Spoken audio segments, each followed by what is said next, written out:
This This is a regular conference will city. now be recorded.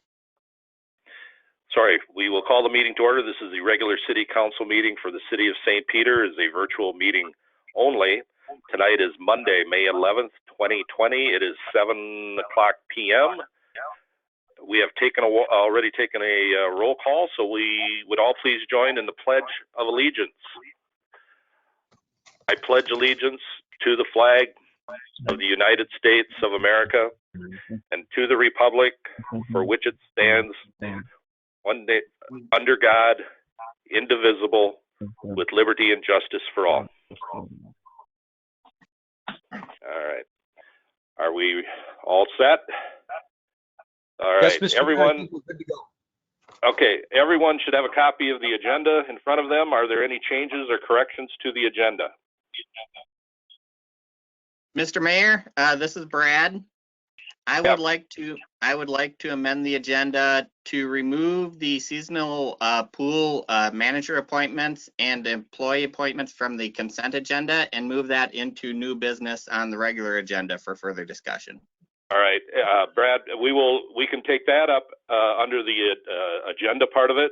We will still do the consent agenda, but at that time you can request to have it removed. We're not going to remove it from the agenda at this point. Does anybody else have anything, questions or comments or changes to the agenda? As I say, we will leave the consent agenda in as it appears, and then we will address that issue when it comes up. If there is no other questions, everyone in favor of the agenda as written, please signify by saying aye. Aye. Aye.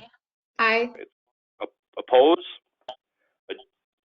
Agenda is approved. Next we have minutes. First, we have the minutes from our April 27th, 2020 regular meeting. Those minutes appear on pages 5 through 8. Are there any changes to those minutes? If not, is there a motion to approve? Carrie This is Johnson, Steve so Graham. moved. Mr. Mayor, make a resolution to approve the minutes as written. Okay. Carrie Johnson, I'll second. Okay. Graham's 1, Carrie Johnson 2. All in favor of those minutes as written, please signify by saying aye. Aye. Aye. Opposed? Opposed? Those minutes from the April 27th, 2020 meeting are approved. Next, we have the minutes from our May 4th, 2020 special meeting. Those minutes appear on pages 9 and 10. Are there any changes or corrections to those minutes? If not, is there a motion to approve? Noel will move to approve. Emily will second. Noel 1, Bruflat 2. All in favor of the minutes as of the May 4th meeting 2020 as written, please signify by saying aye. Aye. Aye. Opposed? Opposed? Those minutes are approved. Next, we'll address visitors. Is there anyone in the audience that would like to speak to the council on any agenda item? Seeing no one. Is there anyone in the audience that would like to speak to the council on any matter whatsoever? Mr. Mayor, I had caller number 1 who did not identify himself at that point, but I promised him, since he wanted to talk under general visitor comments, that I'd let it open up his microphone at that time. Okay. So I believe that I have his microphone open, Mr. Mayor. All right. Before whoever starts, would you please give us your name and your home address, please? Hi, my name is Warren Friesen. I live at 422 North Front Street. I'm 67 years old and have been a homeowner in this city for 20 years. I am very concerned about the current epidemic, as I'm sure all of you are, and I've done everything to keep myself healthy and ensure the well-being of my neighbors. I started my own isolation on March 11th. On April 5, when the CDC recommended the use of cloth masks in grocery stores and similar situations, I fashioned my own masks of an old pair of red underwear. Not a great fashion statement, but it seems to do the trick, and I use it religiously. So I haven't gotten out much in the last 2 months, but it seems that most of the citizens of St. Peter have taken this crisis with similar seriousness. That is certainly the case for my friends and family. There is, however, one group of individuals who do not seem to be taking the situation seriously, and that is a group which, I hope you will agree, should be modeling the most rigorous of standards. Their failure to do so is worthy of your attention. Let me explain. In order to limit my contact with others, I have taken to shop for groceries at the local Quick Trip in the wee hours of the morning. On April 7, I arrived at 2:40 a.m., a time I thought would be fairly free of customers, and was surprised and disappointed to see the parking lot full of vehicles. Entering the store, I immediately found the reason. 4 St. Peter police officers in blue, 4 sheriff's deputies in khaki, 2 EMTs in brilliant white, all standing cheek by jowl to the left of the entrance with not a mask in sight, and instantly blocking access to the only hand sanitation in the store. On exiting, I asked the gaggle of peace officers, why don't the rules apply to you? What rules, countered policemen? You know, social distancing, I explained. Those aren't rules, they responded. They're only guidelines. That wasn't the last time I interacted with our frontline heroes. Last Wednesday, May 6th, I again encountered 4 police, 4 deputies, no EMTs this go around. On entering, I told them, you are going to get people killed, and no response. On exiting, I exhorted them, you should be ashamed of yourselves. I feel strongly about this, obviously. One policeman smugly told me, have a nice evening and drive safely. Someone suggested I talk to the chief, so I did that just this morning. Chief Matthew Peters graciously took my call.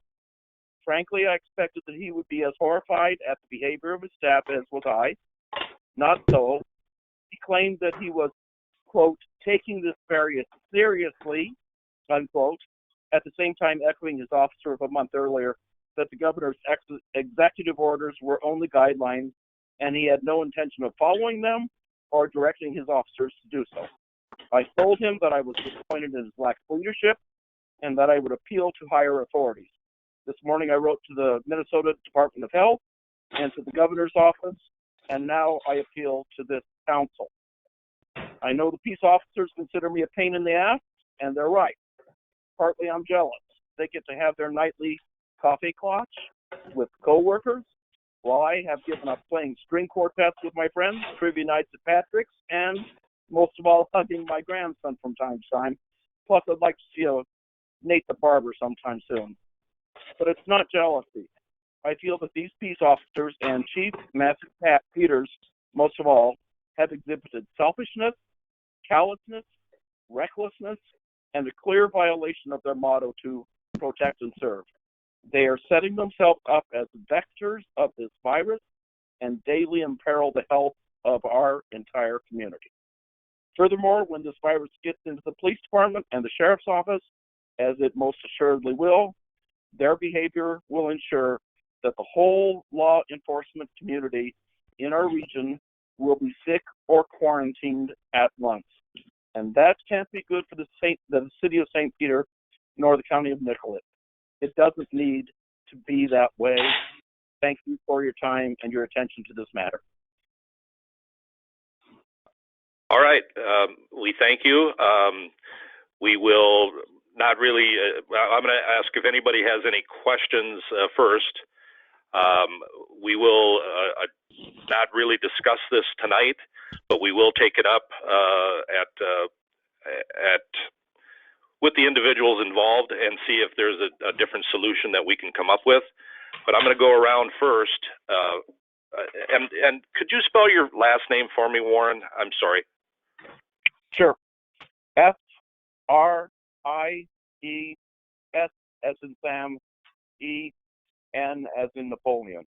Okay, that's what I thought it was, but I just wanted to make double sure. So we're going to go around and see if anybody has any questions of you at this point in time. And Sure. We'll start with Shannon. Hi, Shannon. Hi, Warren. I want you to just say thanks for addressing us. I don't have any further questions right now. Okay. Carrie? Right. Yeah, Carrie? I'm here. Okay. Hi, Warren. Thanks for Hi, calling Carrie. in. Hi, thanks for calling in tonight. You had called me earlier this morning and we spoke. You said that there was more than one occasion, but here you talked Right. about one occasion. Were there multiple occasions? Right. So I wanted to keep my little speech down to 5 minutes, so I cut a lot of it. I guess there's maybe 4 or 5 occasions altogether. One time I just entered and there were 2. I think they were, if I remember right, they were both sheriff's deputies that were standing so close to potatoes that I couldn't get a potato. So I asked them to move, and they kind of shuffled off, and that was fine. I didn't say anything more to them. I did, one time I just waited outside because I didn't want to go in when all those people were there. But on their way out, because I feel strongly about this, I said to them, you should be wearing masks. And one of them said, well, you need to call the chief of police, which is one of the reasons why I called. I should say at that time there was one other police officer that engaged in a conversation with me, which was, I think, quite respectful. And he kind of wanted to know where I was coming from. He seemed really confused about what the guidelines should be. He said, you know, you hear all sorts of things. And I agree, you hear all sorts of things. The guidelines from the governor's office is very clear. And I realize that the police officers and the sheriff's office, deputies need to interact with the community, but they don't need to be engaging in social affairs the rest of us don't engage in. It's completely unnecessary. So I think that pretty much sums it up. Thank you, Warren. You bet. Steve, any questions? I don't have any questions, Mr. Mayor. The only comment I can make is that I know that the Metropolitan Transit Commission law enforcement in the Twin Cities has got several law enforcement officers right now that are extremely sick because of their coronavirus exposure. That's all I have to say, Mr. Mayor. Okay, Emily? Hi, Warren. Thank you for calling in Hi, tonight. Emily. Appreciate You bet. your comment. And I just sympathize, we hear you, and I look forward to discussing it further when we get a chance to as a council. No further comments tonight. Thanks. All right, Brad? Hi, Warren. Well, as the other said, thank you. I do appreciate you bringing this to our attention. And I have no questions at this time either. Thank you. All right, Ed? Thanks, Brett. I have no questions. All right. Warren, I just have one question for you. I know you mentioned Nicollet County officers also. Have you spoken to Sheriff Lang? I have not talked to him. Okay, I was just kind of wondering what his response was since you talked to Chief Peters. Yeah, I was thinking about making both phone calls after I got off. Frankly, after I got off the phone call with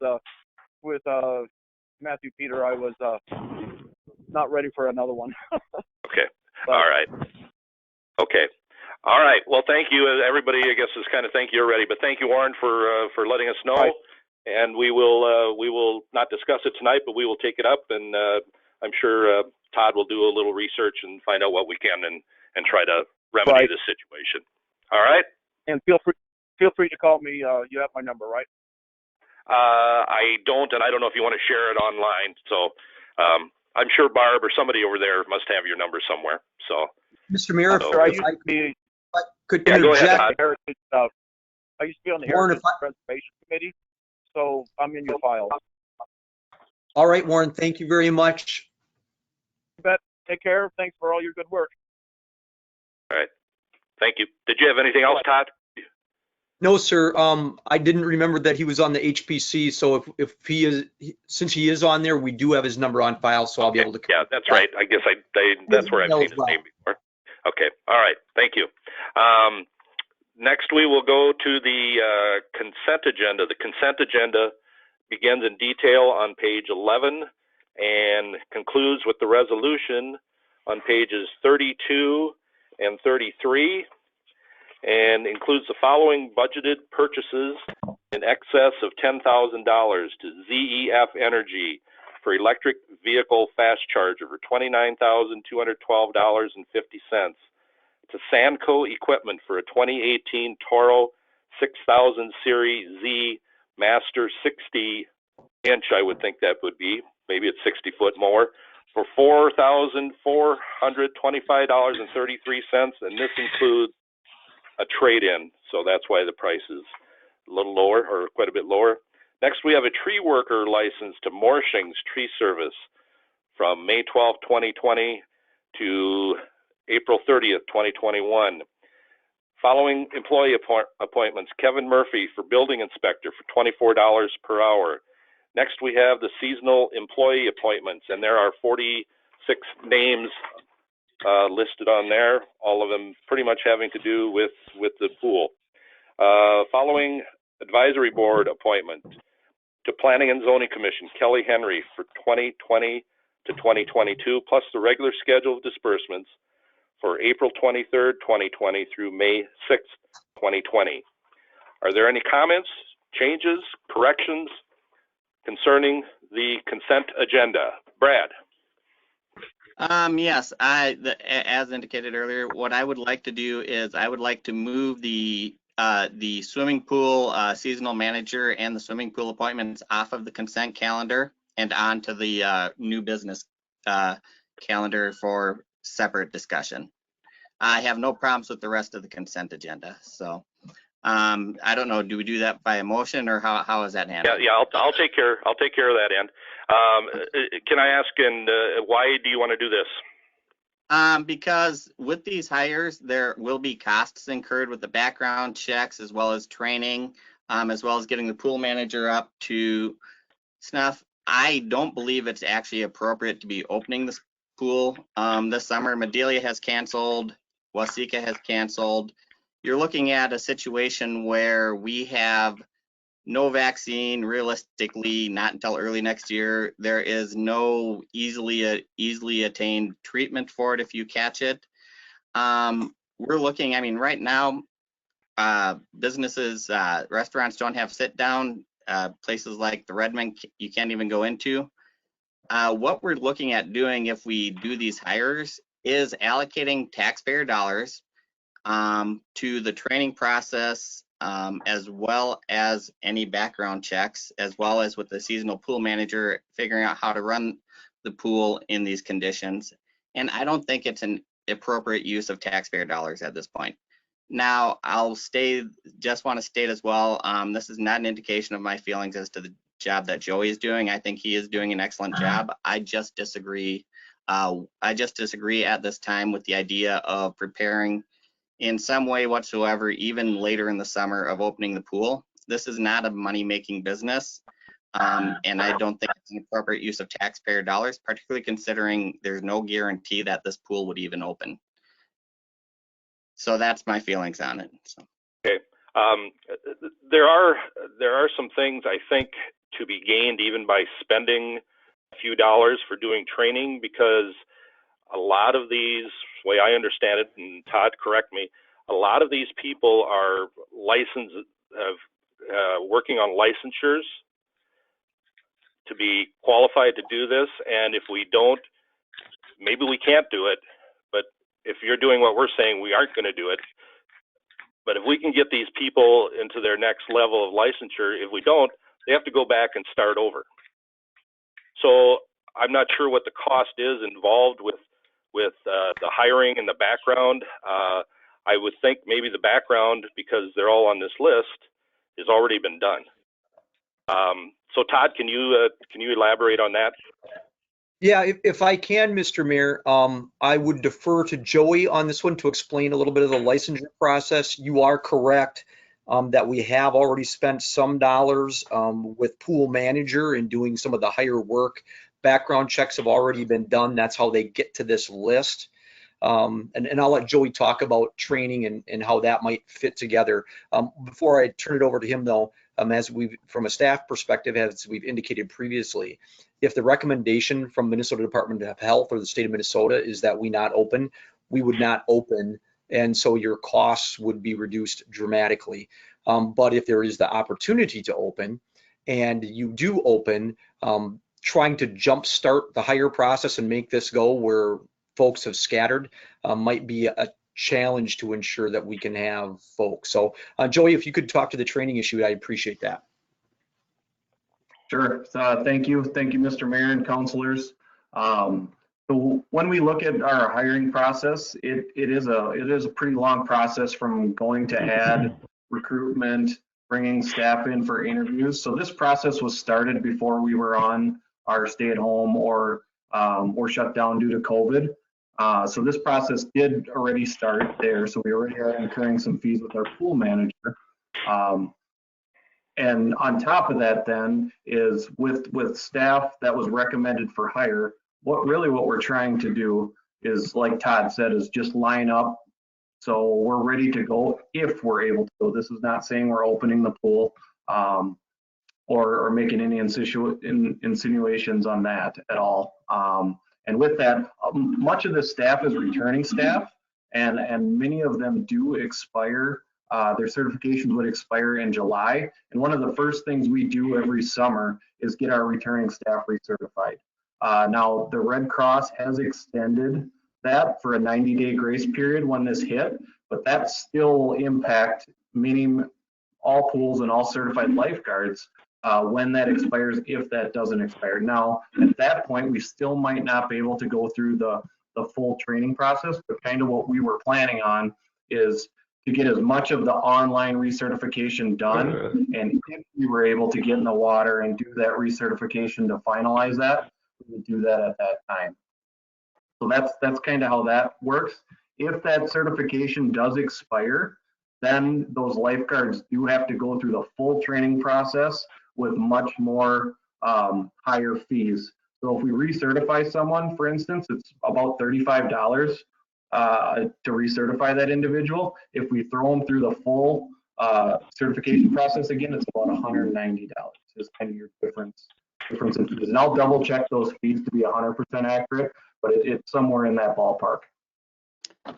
Okay, well, thank you for explaining the certification aspect of it. That part I wasn't aware of.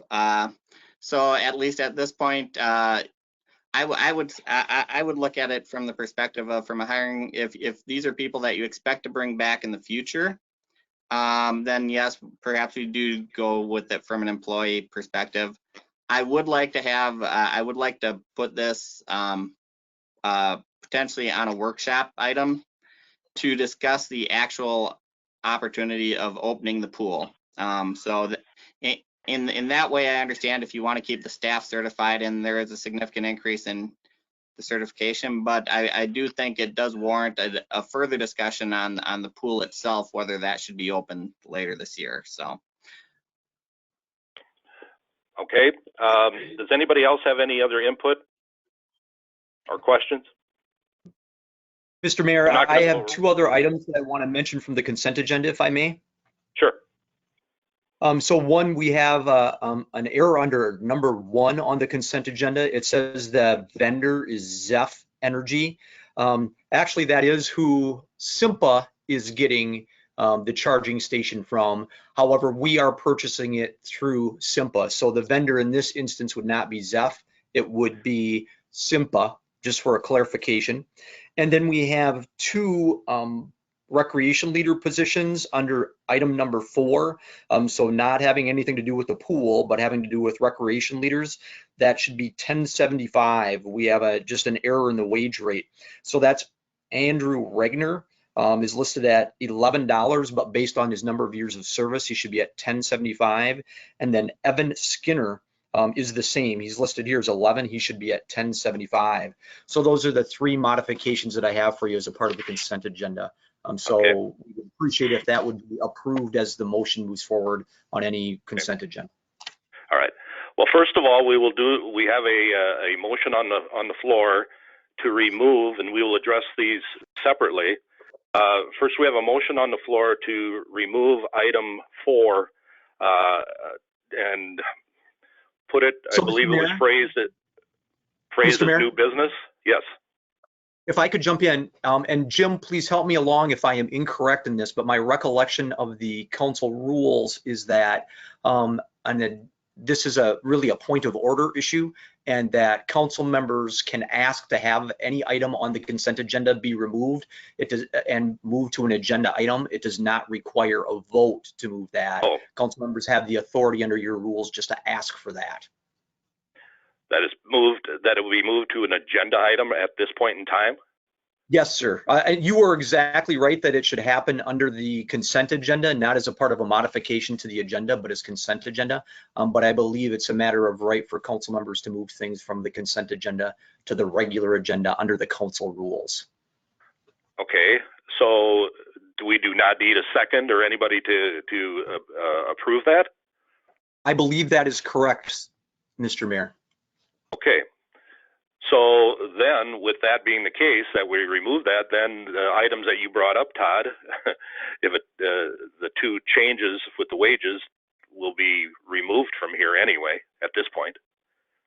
So actually the two wages, depending just on a clarification, those are for recreation leaders, not pool staff. So this is confusing to me because now we're removing all of these, even if they are not even if they aren't. No, Chuck, my recommendation was for pool staff only. Okay. Was for the pool hires. All right. Okay. So we have a motion to remove the pool staff off of number 4, which we can do evidently without changing anything. Am I correct, Todd?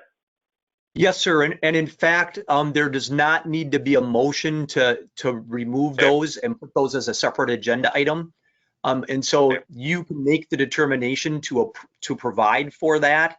And then if the council move forward on the rest of the consent agenda, it would be items 1 with the exclusion of the lifeguards and head lifeguards and pool. All right. So we will be removing item number 4, but excluding the recreation leaders and changing the rates for 2 individuals, Regner and Skinner, to from 11 to 1075. We will also change on item 1 from Zemph for S to Simpa for the vendor. With that, yes, sir. Okay. Now, is there a motion to approve the consent agenda? Mr. Mayor, can I ask a question? This is Steve Grimes. Sure. My questions are directed to Pete Moulton. Pete, on your mower, I'm assuming that 2018 is a brand new mower. The other question I have, you mentioned in your letter that you were not going to put a cab on it. Is it possible to put on a cab in the future? So, because you mentioned that you were going to be looking at doing some adjustments because it doesn't have a cab. Can you put one on in the future, and also attachments for a snow blower and everything else? We wouldn't do that for this mower, Councilmember Grams. We have several mowers without cabs on. So maybe the next time we go to modify one of those mowers, we would probably look at a different unit there. Okay, but this is more of an immediate need. Okay, all right. I was just wondering if you were holding back just because of something. Nope. Okay. All right. All right, that's my question. Okay, we will go around then. I was going to go around after there was a motion and a second, but let's go around now and see if anybody else has any other questions, and we'll start with Carrie.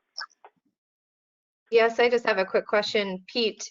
You know, you in the for the DC fast charging station, you know, we're piggybacking onto a Simpa purchase, and so what is the approximate savings by going through Simpa versus buying it outright ourselves? I guess I don't know the actual number because all we saw was the negotiated number. So there's 18 cities that are putting in fast chargers, so we bought in volume. All right, smart move. Thank you. Steve, any other questions? I think Todd clarified my other question I was going to ask relative to whether Simpa was paying for it. So it looks like they're buying it and then they're just going to give it to us then. No, that is not correct. We actually have 2 fast chargers. One is being given to us and one we are purchasing through Simpa. Oh, okay, all right, thank you then. Emily? I have no questions. Thank you. All right. Brad, anything else? No questions, thank you. All right. Ed?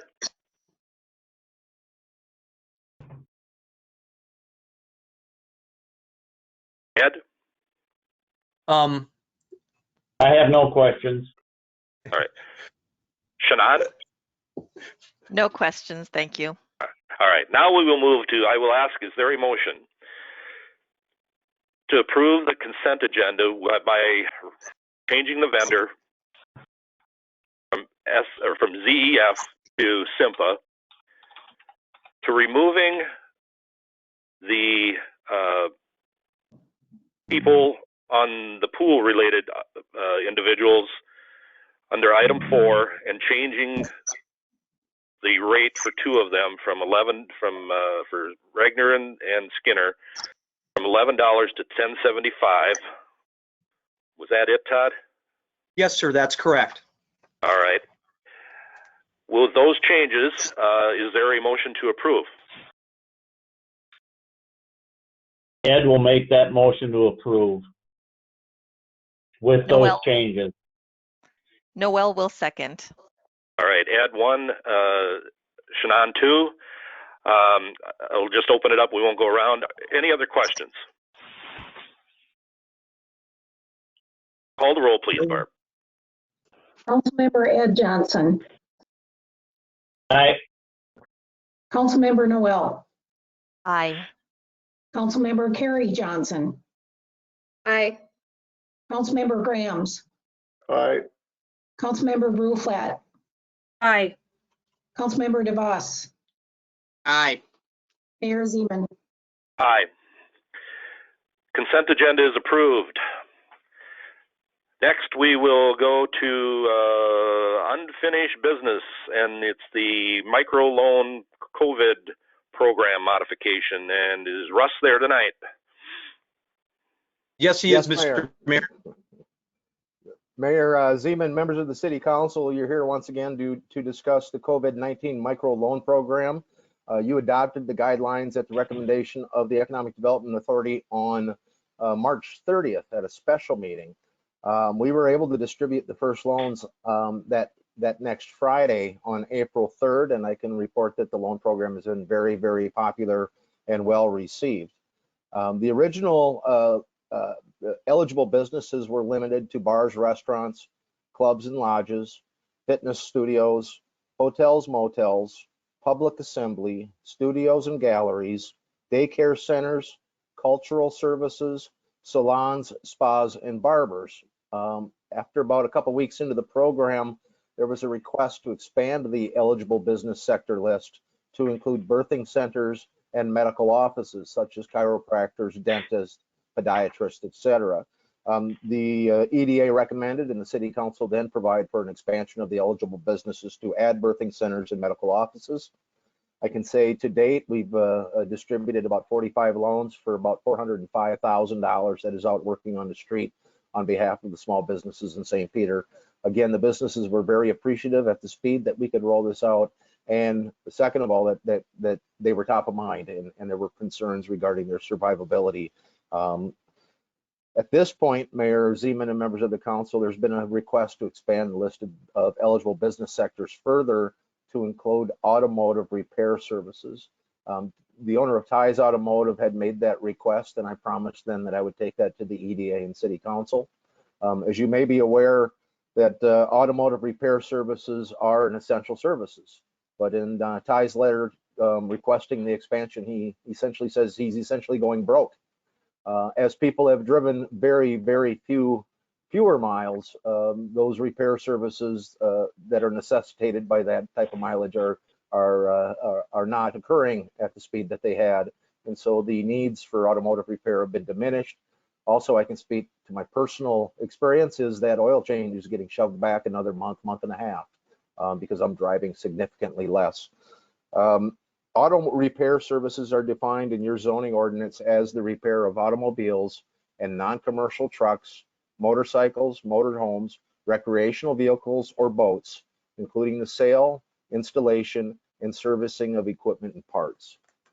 The EDA considered the matter at a special meeting last Wednesday afternoon, and the EDA then has recommended that you provide for the expansion and add automotive repair to the roster of eligible businesses to participate in the COVID-19 microloan program. And Mayor Zeman, I'd answer any questions that you or members of the council might have. All right. We will go around for questions. And Steve, we're going to start with you. I don't have a question, Mr. Mayor. I just have a statement relative to our microloan program.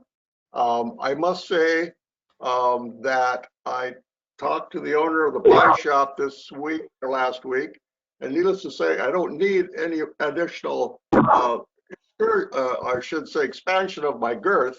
But I did order a pie, and she did say to me how much she appreciates the microloan program for the city. And without it, she probably would have folded her doors.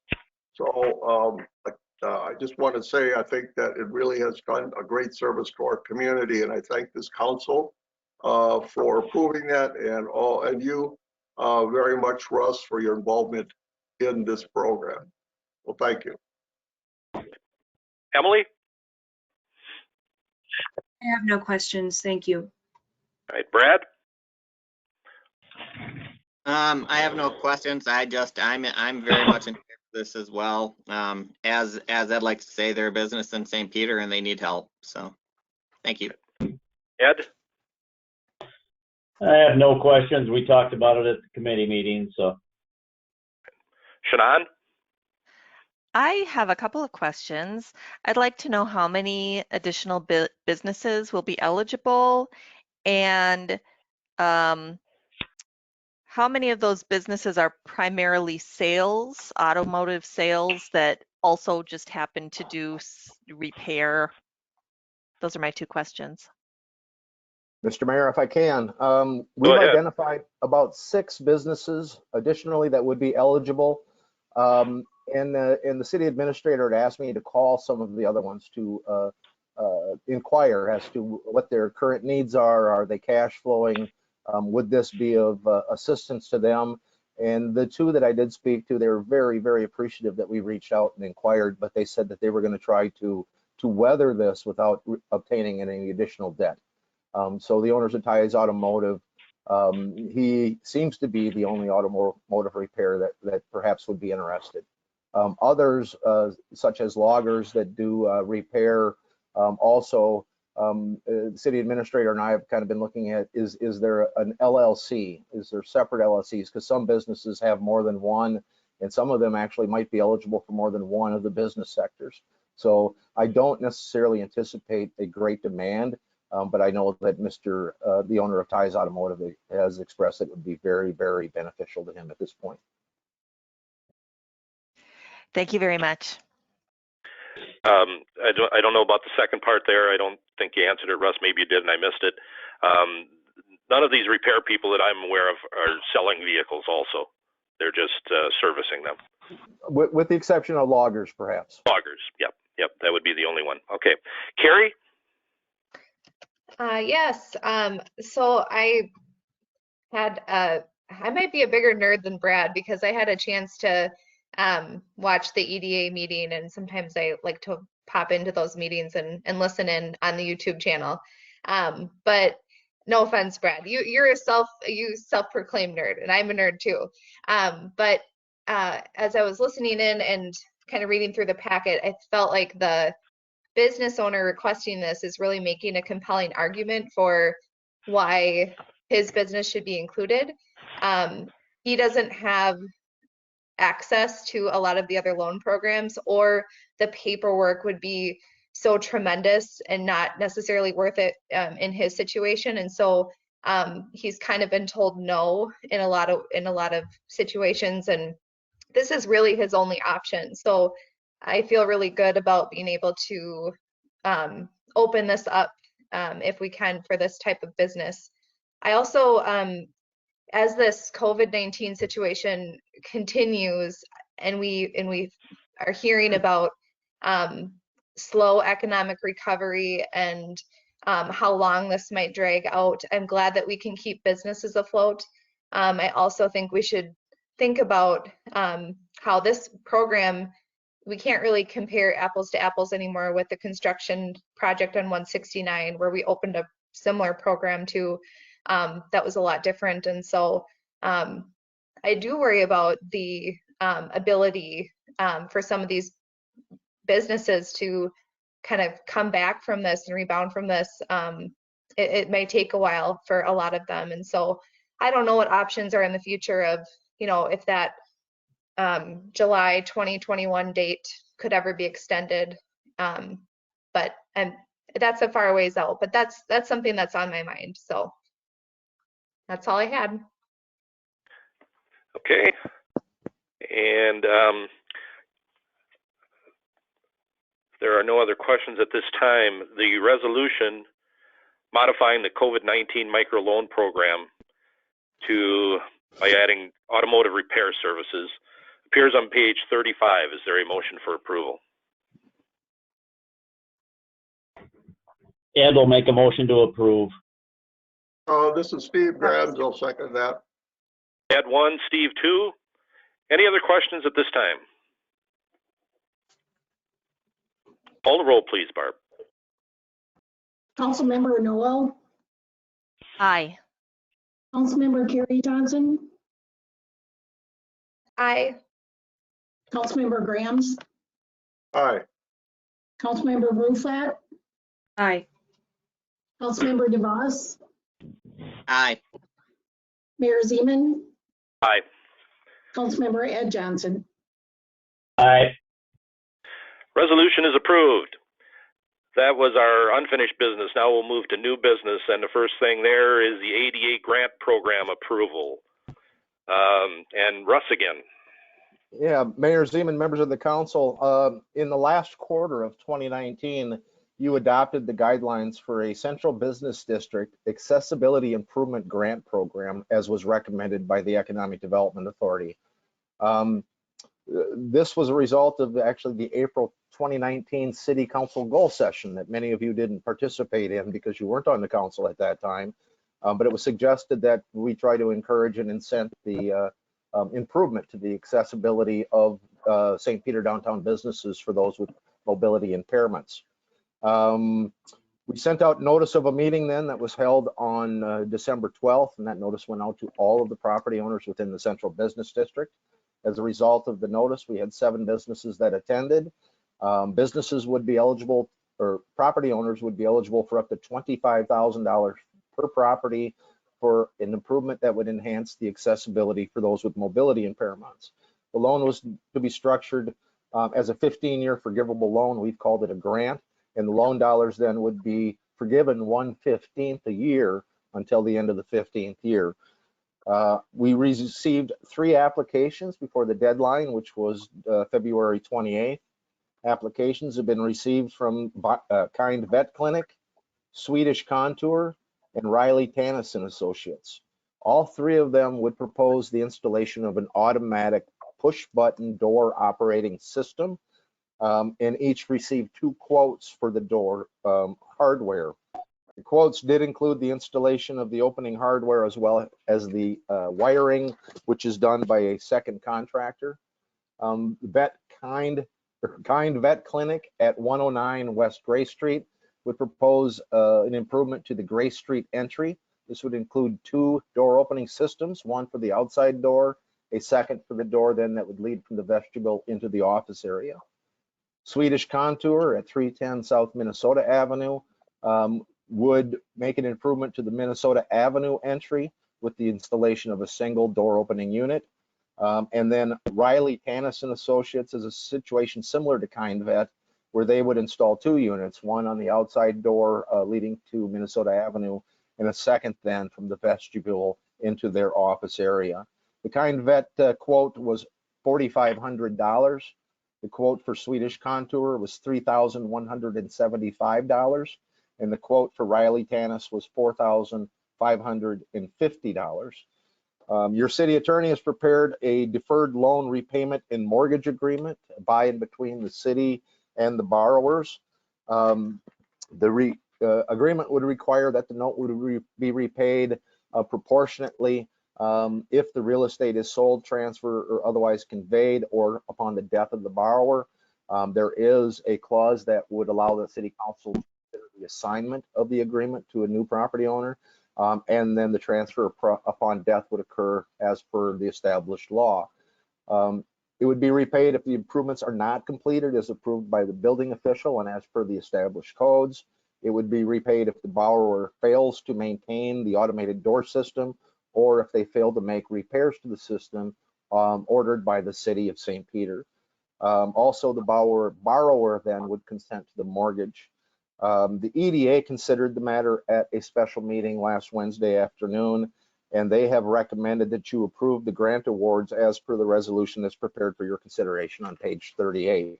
I'd ask if the city attorney had anything to add regarding the agreements. No, you summed it up well. Thank you. Thanks, Jim. I guess I should ask for the mayor's approval before I turned over the agenda, so I apologize. That's all right. I'm not within reaching distance of you, Russ, so we're okay. All right, we're gonna go around. We're gonna go around for questions, and this time we'll start with Emily. Yeah, thank you. Hi, Russ. And no questions, just a general comment that I'm very happy that we had some businesses apply for this. 3 seems like a small number, but I'm glad that there are 3 businesses taking advantage of this loan. So thank you. Nothing else from me. Brad? I have no questions. Thank you. All right, Ed? No questions, thank you. All right, Shannon? No questions, thank you. Carrie? No questions, but a comment.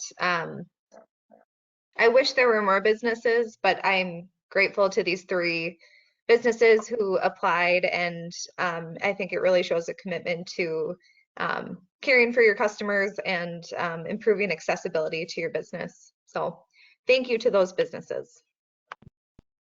Steve? I have just one question, Mr. Mayor. Russ, did any other businesses apply that didn't meet the deadline? No, and actually, because of the few number we had in low dollars amount, we were willing to extend the deadline for a short period of time. But no, I had a couple other, the Art Center had inquired, but their improvement would not even be touched by a $25,000 grant. They were looking to make an improvement to make the 2nd floor accessible. So. Okay, that's all, Mr. Mayor. Thanks, Russ. All right, Russ, I have kind of related to the last couple items. You know, we're the EDA is spending some money here, or has spent some money. How are we doing on Traverse Green? I thought I saw a pending sale on one of them. Yes, Mayor, we have a pending sale on one of the spec homes. The EDA discussed that matter last Wednesday, and we have signed the purchase agreement. We are in the process right now of undertaking some punch list items like touching up some paint, some janitorial, and just a few matters. But we'd be looking at a closing the 2nd to last week, I think it is, in May. Okay, all right. So then after that, we're down to 1? Yes, sir. Okay, all right. I just, we're sending money out, which needs to be done, but just wondering if money's going to come back in. The resolution awarding the Central Business District Accessibility Improvement Grants to KindVet, Swedish Contour, and Riley Tanis and Associates appears on page 38. Is there a motion for approval? Flat moves to approve. Carrie Noel, Johnson, second. All right, I have Emily 1, Carrie 2. Any other questions? Call the roll, please, Barb. Councilmember Carrie Johnson, Aye. Councilmember Grams, Aye. Councilmember Bruflat, Aye. Councilmember DeVos, Aye. Mayor Zeman, Aye. Councilmember Ed Johnson, Aye. Councilmember Noel. Aye. Resolution is approved. Thank you, Russ. Next up, we have the item, if I'm understanding how we're doing this, the item that we took off of the consent agenda. Todd? Yes, sir. So my understanding of the request was to remove hiring of all lifeguards and pool manager from the consent agenda, and it was moved to a new agenda item, new business item number B. If the council chooses to stop, well, right now we need some kind of action, I think. Let me rethink this. If the council does nothing, those positions will not be hired. If the council wishes to hire those positions under the criteria that we've outlined previously, you would need a motion and we would fill in the gaps on a resolution. So someone would move a resolution to hire those listed as a part of that consent agenda previously on page 30, I'm sorry. The numbers outside of my head. 32 and 33. Yes, sir. And we're happy to Okay. provide any additional information that you might want or have. Okay, we will go around in our question order, and if anybody has anything to comment on or to ask, and we will start this time with Brad. Okay. Hi. Thanks. Once again, I'll ask some questions of Joey. So Joey, when you talk about potentially opening this summer, would you be open to opening with limited restrictions, or is this an all or nothing? I look at it this way, which is if we have to open and we have restrictions in place, such as buying a plastic shield or limiting a number of people in, then we're not actually in the end providing a safe environment. All we're doing is limiting the opportunity to catch COVID-19, but not actually preventing COVID-19. So what would be your thoughts on actually opening this summer? Sure. So I have a bunch of thoughts, Councilor DeVos. But you know, really, what we're doing here and what many other communities are doing, and we're watching things really closely with the CDC, Minnesota Department of Health, and those executive orders that are coming down. And we're getting close to finding out what some of those actual restrictions are going to be. And us, like many other communities that haven't announced that they're shutting down and are hoping to have some semblance of a pool season, then need to weigh what those restrictions are, what those safety measures are, and see if they really make sense. So to answer your question is, yes, it's on the table to look at some type of a pool season, whether it's abbreviated for a period of time. But what we will do is really make sure that we can absolutely adhere to those guidelines, recommendations, and safety measures before we would make a decision to open or possibly close for the season. Mr. Mayor, if I could add on to that, and Councilmember DeVos, if you don't mind if I add into that.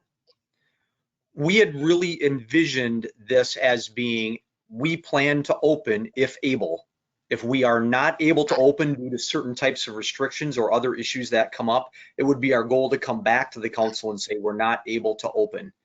And so we have to be in that kind of evaluation process. I can envision limited use. Maybe it's as simple as, well, we're only going to be open for swimming lessons. That way we can control the number of people that are in the pool, those kind of issues. But I think we need to have more information to make that determination.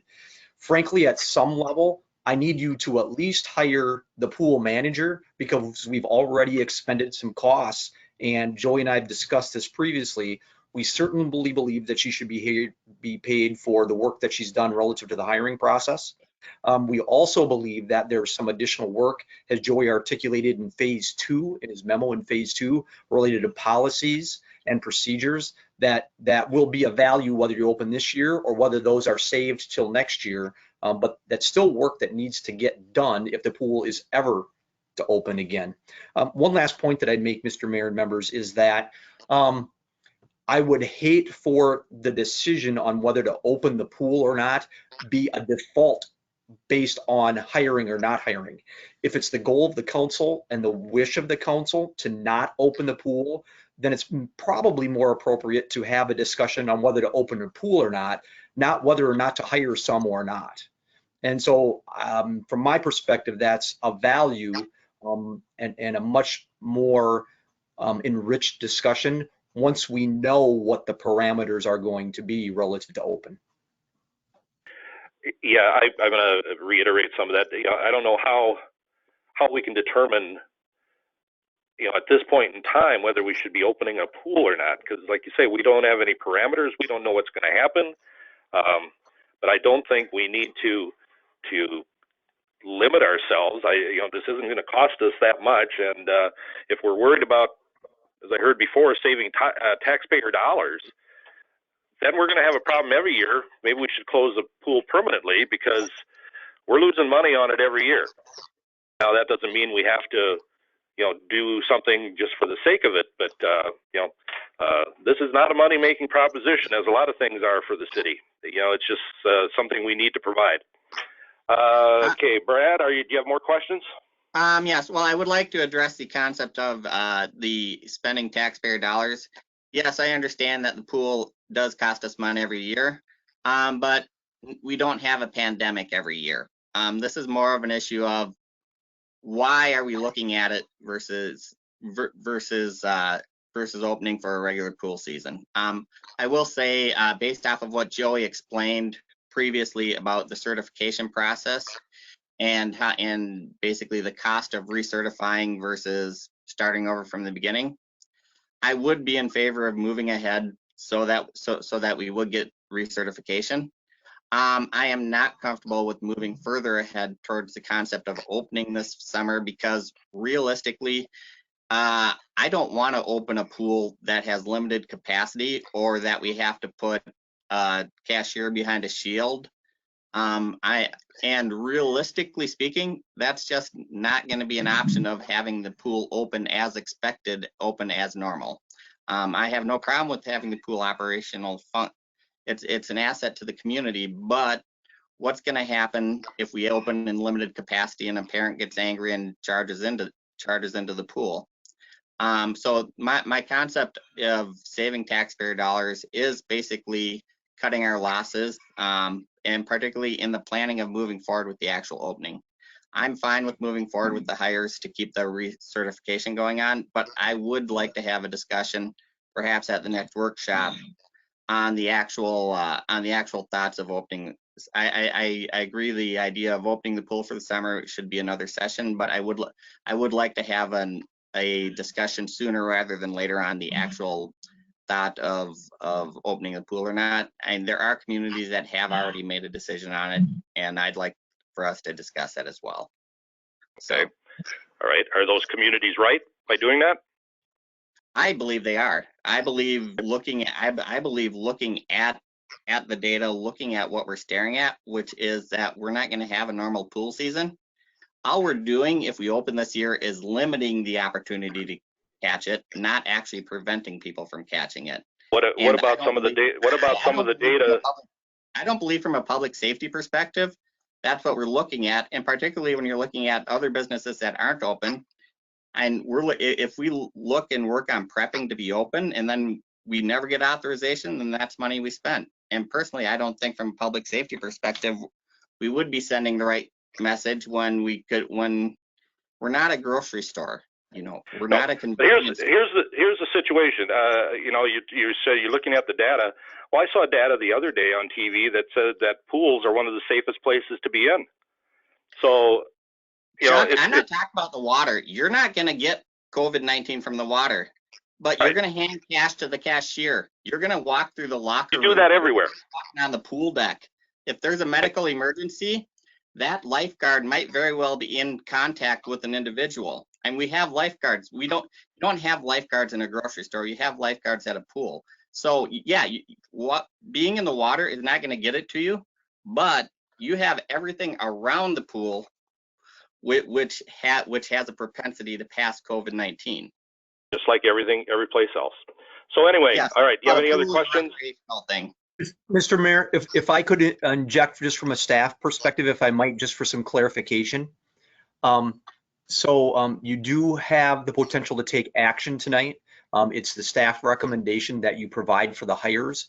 It would be my recommendation that it not be restricted just strictly to certification, because there are other activities that may be included, and it would be my hope that the council would allow Joey and myself the ability to manage the situation appropriately. We understand and clearly hear that there's concern about the pool. However, I'm not sure that we can have a clear and fruitful discussion until additional recommendations or regulations come down relative to the use of the pool or not. It would be my hope that this could be a council discussion after we have more data from the Minnesota Department of Health on this issue.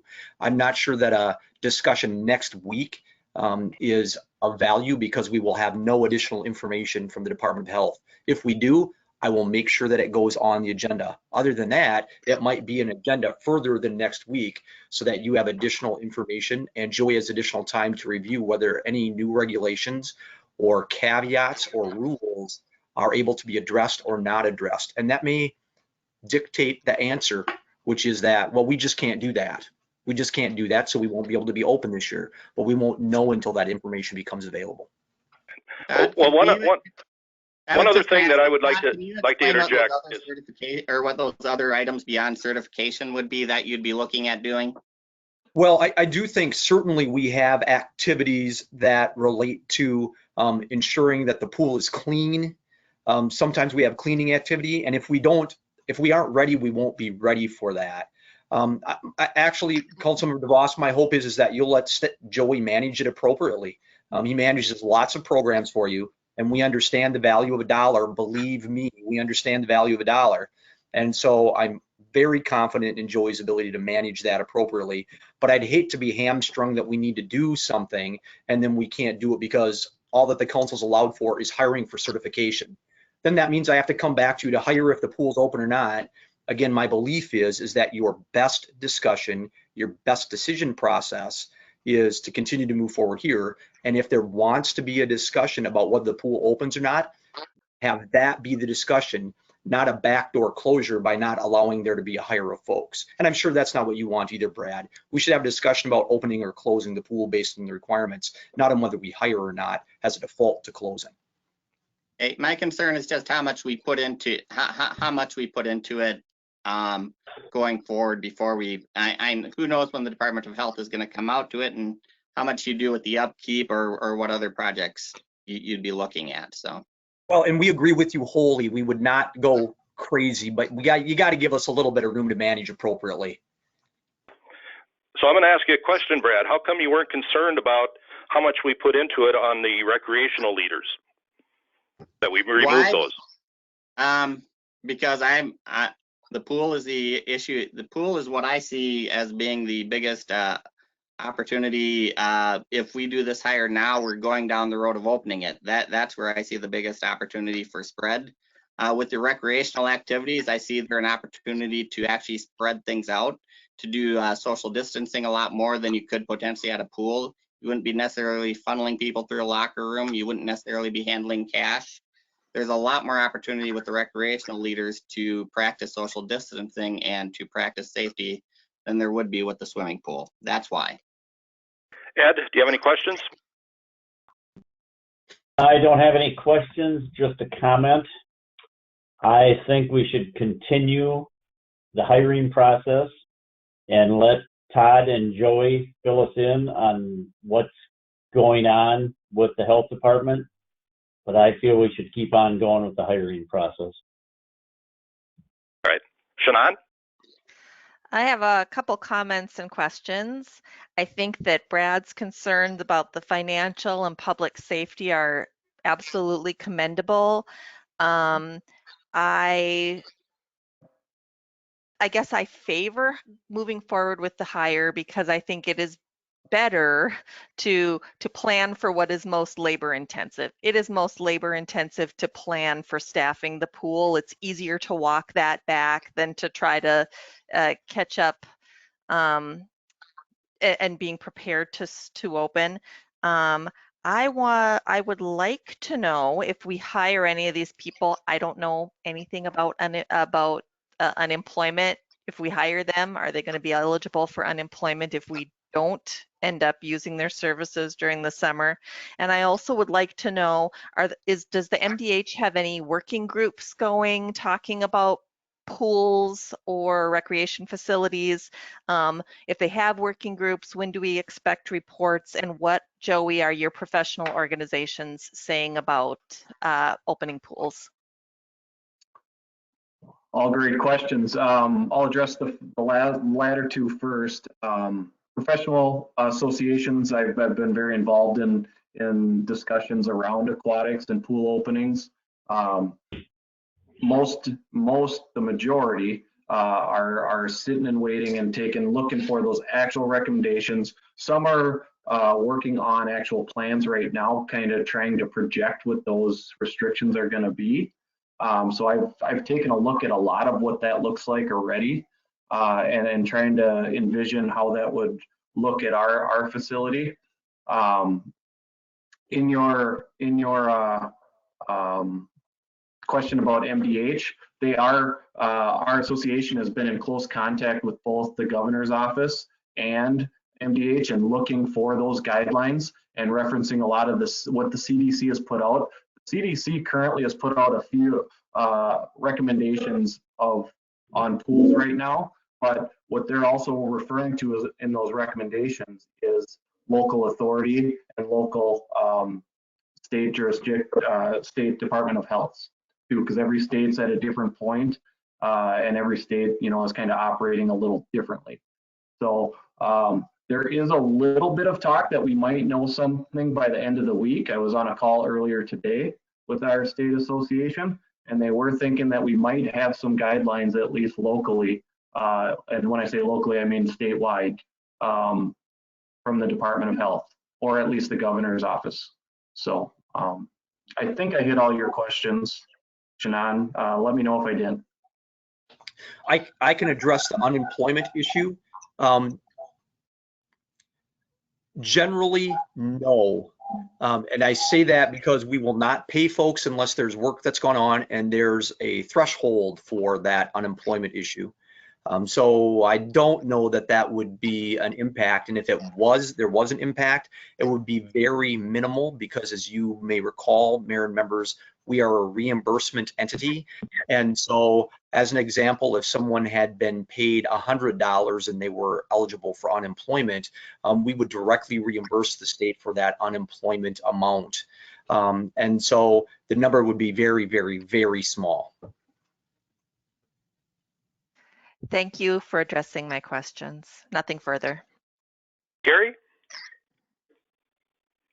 Thanks, Brad, for bringing up this point for discussion. I think you've given us a lot to think about, including the city staff. I agree in moving forward with the hiring decisions. I think there's so many unknowns, and we experience this in the business where I work. At a certain point, you kind of jump off the cliff and try to plan for the best. And so I would agree to move forward with the hiring decisions. I think this is a good discussion about the pool. I'm wondering, Joey, it sounds like there's more than likely going to be recommendations from the Minnesota Department of Health, but if there isn't and it's not in time, what is your order of operations for making a decision if you don't have those recommendations? And maybe Todd can clarify this too. Is the council involved at all in that? So let me jump in, Mayor and members, if I might first. Right now, the recommendations are pools are closed. And so the default currently is that pools are closed. And so any recommendations that come forward are likely to be in the vein of, you can open if you do this, this, this, and this. And so that's how we kind of envision this moving forward. I'll also mention that one of the groups that Joey's talking about, Joey's an officer in SMERPA, which is the Southern Minnesota Recreational Group. And so he has a very opportune pipeline to information as associations are working with Minnesota Department of Health and others in this.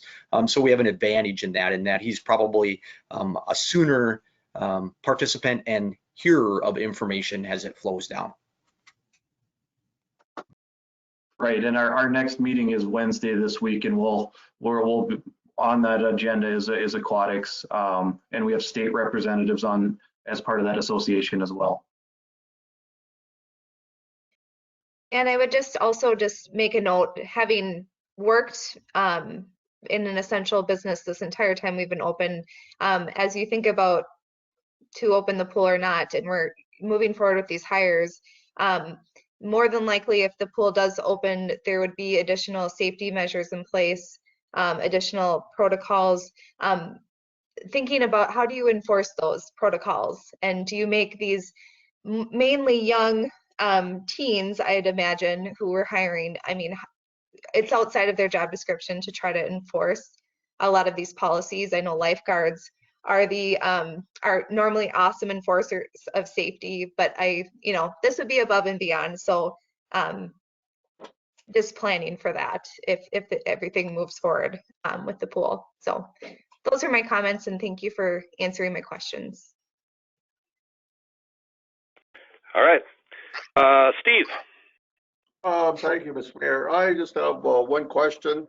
Todd, do you have just a real, it doesn't have to be right, but a real rough idea what it would cost the city to go through the planning that you're talking about in terms of hiring the folks, the training, just a real ballpark figure.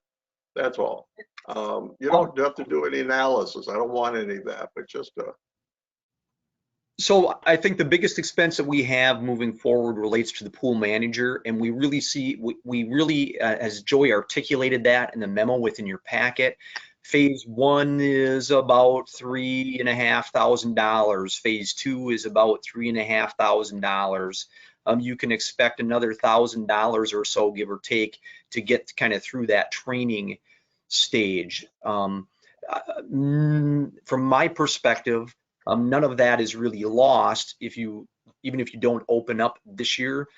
There might be a few instances with a few lifeguards who don't come back, but frankly, that's really difficult for us to predict in most instances. You might think it's because of age, but really it has probably more to do with circumstance. We have some people that have come back year after year after year, even after they're just about done with college, and we have some that after their first year of college, they never come back. So that one's a hard one to predict for us, frankly. well, then my final comment would be, if I ever get into an adversarial relationship, I hope Brad's on my side. Saying that, Me too. I would, Me too. Yeah, I'm I married would to a rather lawyer. have the pool. I would rather plan to have the pool open, Brad. And if the city, Joey and whomever decides to go ahead with it with the Department of Health, that we leave those decisions relative to whether a child is going to go or not, leave that decision up to the parents. I don't want to be somebody's parent. Lord knows I could probably be a better parent than you are, Brad.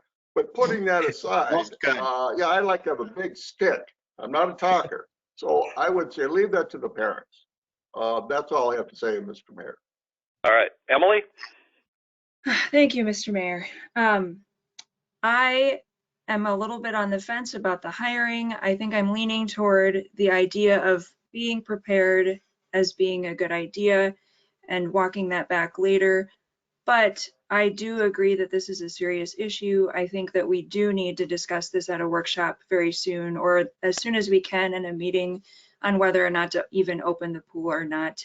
I frankly think I hear a lot of optimism that I don't understand where that's coming from. I think that this is a very serious situation. And one question I had, Joey, what is, if you know off the top of your head, do you know kind of an average daily attendance at the pool? Yes, Councilor Bruflat, thank you. Yes, that really is hard to put a number on just based on weather, outside conditions and things like that. But, a busy day at the pool on a beautiful 80-degree day, you can have upwards of 300 to 500 people come through the door in one day. Now that's very high end. If you want a general average, and a lot of times that number's at the beginning of the summer. As the summer goes on, we're in the 100 range, 100 to 150 on most days throughout the summer. Sometimes those are repeat customers as well, though. Those are people coming in and out throughout the day because they take advantage of that season pass. and aren't restricted on entering one time with a daily admission. Great. Well, thank you for that. I think that sheds some light too on just how many people that would be in a pretty small area. And with the current CDC guidelines being, 10 or fewer people with the social distancing of the 6 feet or even more apart, I think that would be really hard in a situation like a pool, and especially with younger kids who maybe don't understand or don't know, or maybe a parent isn't there to help enforce. So I think there's a lot of layers to this. I think we really need to discuss this further. Those are my comments. Thank you. All right. I'm going to ask for a motion, and since it's laid out in front of us and we already removed some, I am going to ask if there is a motion to approve the hiring of the seasonal employees that are associated with the pool on pages 32 and 33 of our regular consent agenda. Carrie Johnson, so moves. Noel will second. All right, I have Johnson 1, Carrie Johnson 1, Shannon 2. Any other questions or comments?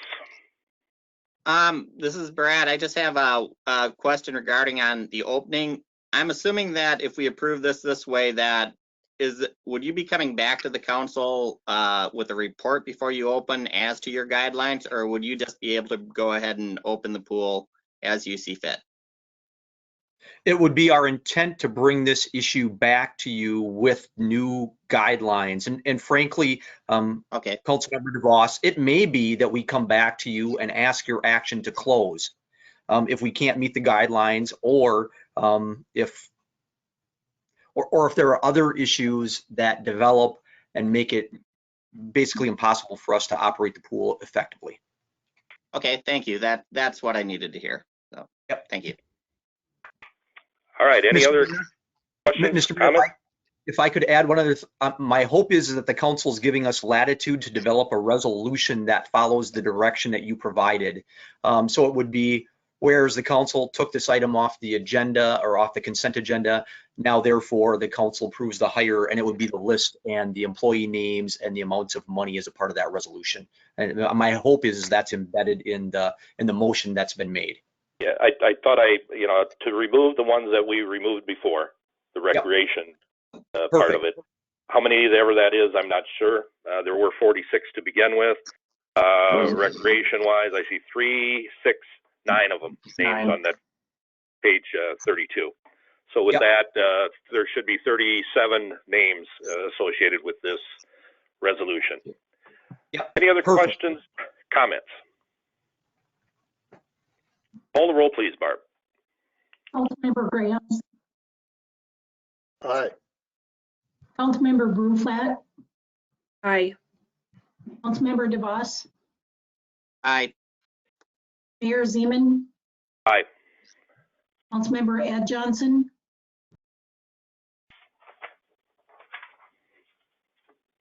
Councilmember Ed Johnson.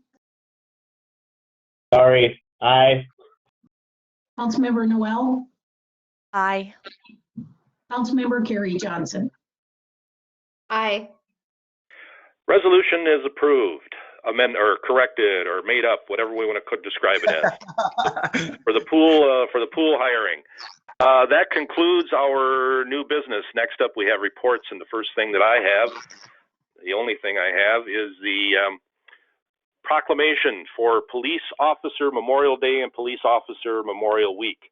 And it says, whereas our nation's public safety officers are heroes who risk their lives to keep our families and communities safe, and whereas law enforcement personnel are dedicated to the communities they serve, and whereas police officers must continually remain vigilant and take courageous action, and whereas police officers put their lives on the line to protect ours, sometimes making the ultimate sacrifice, and whereas May 15th has been designated as Police Officers Memorial Day, and whereas the St. Peter community honors and respects the sacrifices made by our police officers and wishes to extend gratitude to each and every member of the law enforcement community. Now therefore, I, Charles Zeman, Mayor of the City of St. Peter, Minnesota, do hereby proclaim May 15th, 2020 as Police Officer Memorial Day, and May 10th through the 16th, 2020 as Police Officer Memorial Week in the City of St. Peter, and hereby extend the gratitude of the St.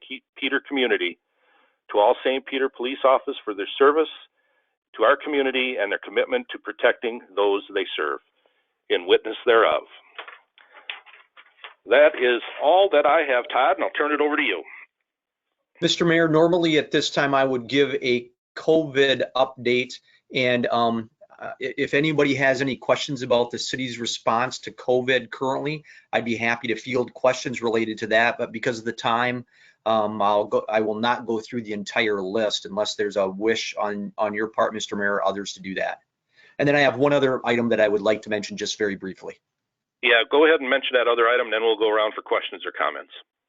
I just want to mention that MRVT has a meeting tomorrow at 2:30. It's a virtual meeting, so members of MRVT should receive their packets, and it's a regular meeting of MRVT. It starts at 2:30. Okay, all right. If there's nothing else that you have, Todd, we will go around as per usual. If anybody has any questions about anything here before we go into closed session, or if they have any comments, and we'll start with Ed. I have no questions or comments. All right, Shannon? Really quick question. At the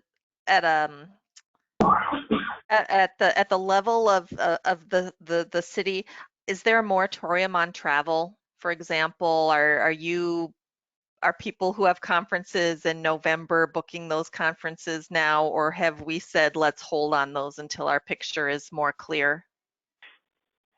So there is not a moratorium. I can tell you we've been kind of floating along, and most conferences that we might regularly send people in trainings have either been diverted to a virtual platform or have been canceled so far.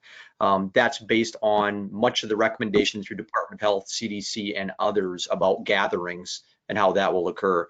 So right now, I do not believe we have anything on the books of anyone traveling out of state to any conference, or frankly, even in state that I'm aware of. There will be things that will come up as we move along throughout the calendar year, but I believe that's where we're at right now.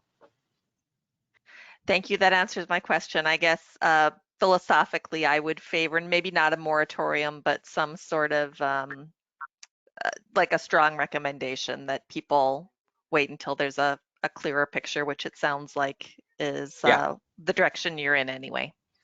I do believe that's where we're at currently, and we would certainly weigh the value of the training versus the risk that would be involved.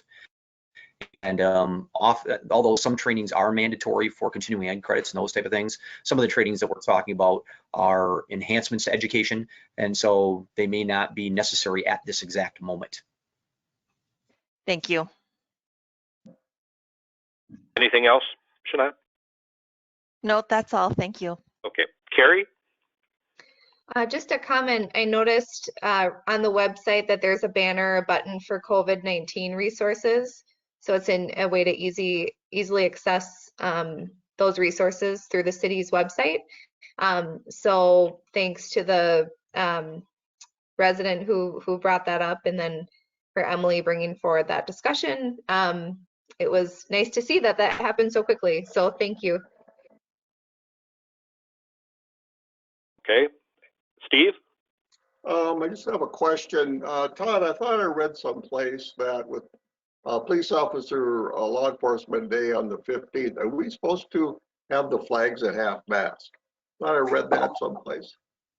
Steve, I'm sorry, I don't know the answer to that. I know we do that on Police Officer Memorial Day. I saw Barbara's microphone turn on. She might have an answer to that because she does track those items on the calendar very closely. Barbara, I don't know if you have a comment. Yep, they will go down to half-mast on May 15th, and that will happen in all city parks and all city buildings. All right, well, thank you, Barb. Another question I have, does the city do anything to recognize the law enforcement community here in St. Peter? Yes, but if you're talking specifically related to this holiday rather than, or the proclamation, relative to the proclamation, it's not like we have a separate event or an activity that goes on other than the flag lowering, the proclamation and the recognition. We have articles on Facebook and Hot Sheet and those types of things that go on. I was watching the news today, and I've seen this before, that some communities are acknowledging like children's birthdays and that by having the law enforcement and the firefighters go by the house with their sirens and lights. Would that ever be something that we or the city would consider using the fire department to go by and recognize the law enforcement community on the 15th? So I can tell you that that would be certainly at the pleasure of the city council if that's what you wish to have happen. I would more defer to the chief and the police officers who have indicated to me in the past, God, it's great to be recognized and we love the proclamation and we think that's worthwhile, but something more overt with a fire truck driving by, the police department, probably, we see enough sirens and lights the way that it is. We don't need to see extra in that event. Okay, I'm just wondering, you know, sometimes we appreciate the law enforcement community when someone else is getting cited, but then when we get cited, we don't like them.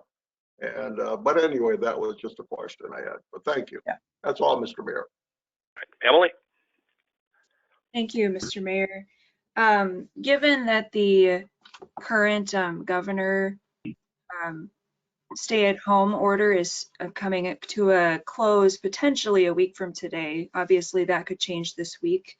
I just would like the city, I would like us to be proactive as a council and talking about ways that we could continue to meet virtually. And so Todd, if you had any comments that you could make regarding that, that would be appreciated. Councilmember Blueflat, as you are aware, based on an email that Jim, your city attorney, and I have reviewed this, and it was our goal to come back to the council at a workshop and provide some additional information to that issue, what the rules are currently, and then there are a few other issues. So I would couch this as being, my hope is to have a discussion at your next workshop about how some things are likely to change or what you might expect when the emergency goes off. And so certainly those virtual meetings are a significant part of that as well. So that would be my goal for your next workshop. Thank you, Todd. No further questions. Okay, Brad? Just Todd, a quick question. Actually, following Emily's thing on virtual meetings, the governor could keep the state of emergency in place while essentially lifting the stay-at-home order. Is that something that could potentially prolong the virtual workshops? Yes, and yes, to answer your question directly, yes, and not to get into too much detail because this might be detail for your workshop, but there are current state statutes in place that allow members to attend virtually for a certain period of time after an emergency ceases. Now, Jim and I have discussed this, and we really have what I would call two levels of emergency going on currently.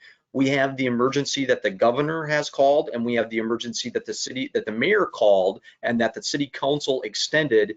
I believe it was without a date certain. And so at some point, we are likely to come back to you and say, now's the time for the emergency to be over. And that would be part of the discussion that I would anticipate seeing as a part of your workshop as well. Great. Does that answer and then okay? The other thing I have is for council member Carrie Johnson. There is room enough on the bus for anybody who thinks they're a nerd. All right. All I have. Before I asked what we are going to do next, I'm going to ask for a approval of a resolution calling for a closed session. We will not come into open session, but we will recess this meeting after the resolution is approved. And Todd, I don't believe there's any action that we're going to be taking. Did you anticipate anything else? No, Mr. Mayor. So I would anticipate that if you approve the resolution to close the meeting, we would come back only into open session, only to adjourn. Right. And then obviously the state law will require at your next meeting to provide additional information. The information on page 4 of your packet does talk about what we'll be discussing as a part of your closed session, Mr. Mayor. Okay. With that being said, I will ask on page 40, there's a resolution calling for a closed session to develop or consider offers or counter offers for the purchase or sale of real estate or personal property. Specifically in here, we are talking about the wastewater treatment ponds. Is there a motion to approve? Ed will Noel make a will, motion to approve. Noel will second. Okay, was that Ed first? I didn't hear. Correct. Ed 1, Shannon 2. Is there any questions or discussion on the closed session before we go into that? Mr. Mayor, I will mention that the recording on GoToMeeting will stop, and I will be keeping an audio recording as it's required under the state law for this. Okay. All right. Okay. With that being said, Barb, call the roll, please. Councilmember Bruflat, Aye. Councilmember DeVos, Aye. Mayor Zeman, Aye. Councilmember Ed Johnson, Aye. Councilmember Noel, Aye. Councilmember Carrie Johnson, Aye. Councilmember Grams. Aye. Resolution calling for a closed session is approved. With that being said, we will stand in recess at 8:32 p.m. And I guess we can quit recording, and we will, after that point, open up the closed session. Todd, let me know when you're ready. All right. Thank you, Mr. Mayor.